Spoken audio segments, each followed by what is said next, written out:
communication. How many children do you have? I have one child. She moved 2 weeks after she was pregnant. Essentially, this is a sperm donor situation. I had been making contact repeatedly. I had made several visits to Maryland, pleading with her, several emails, hundreds of emails, pleading to her to bring my daughter back. At the time, I didn't know that this was let me explain something I to you. found out she was on welfare, Your Honor. This is why. Yes. Pay careful attention. Yes. Anybody that refers to himself in a situation like this as merely a sperm donor is not operating with the right brain. This is how she. This is how she's conducted. Just a second. Is not operating with the right brain. And I mean, I thought I heard something, and maybe I was mistaken that you were under the impression that you couldn't have children. I didn't know.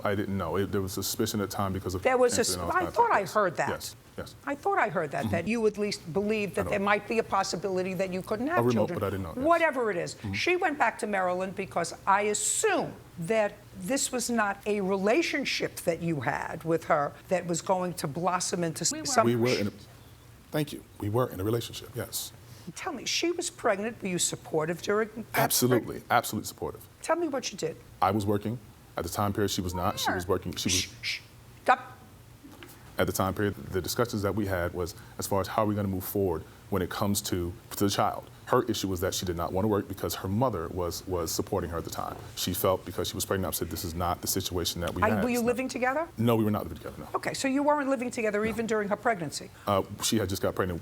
We were in these discussions, but when she was conceived, no, we were not living together. But we were in these discussions. But you were not living together? No, ma'am. No, ma'am. What?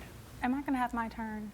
Eventually, if you need to. So the defendant went home to be with her family while she was pregnant. It was wonderful that you went there and visited twice. No, I'm sorry, 4 times, but yes. That's great. But time that is important to me, yes, within the context of your case seeking reimbursement for traveling expenses, you were under an order. The only order that the two of you knew about was a Maryland order that required you to give her 30 days notice of your intention to exercise visitation. Yes, I had done that on several occasions because when I thought that she was in Maryland, I did not find out she was in California until welfare notified me that she was in California. On what year? This was 2015. Just a second. Well, then there was a substantial period of time that you didn't see your daughter. Oh, I saw her. As soon as I found out about that, she was in California. There was a substantial period of time when you did not regularly see your daughter. Yes, ma'am. Correct. Okay, so there was irregular visitation. Now, did you ever travel anywhere other than from Maryland, where you were living, to California? Yes. Where did you go in between? I traveled to Florida. I traveled to... I mean, when I say travel, I don't mean travel for a week. Did you live in Florida? No, I lived in Maryland until I lived here again. Okay, I'm not talking about traveling on vacation. So you went from Maryland back to California? Yes. Great.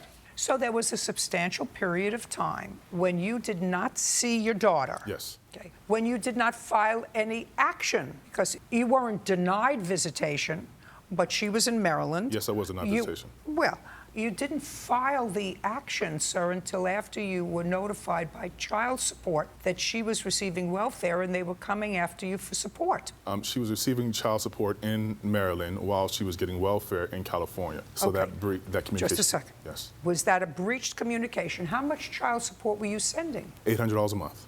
It's enforced. They take it automatically out of my account. And were you receiving that? No, and definitely not all the time. He wasn't working for a lot of the time, so they couldn't garnish his wages. Okay.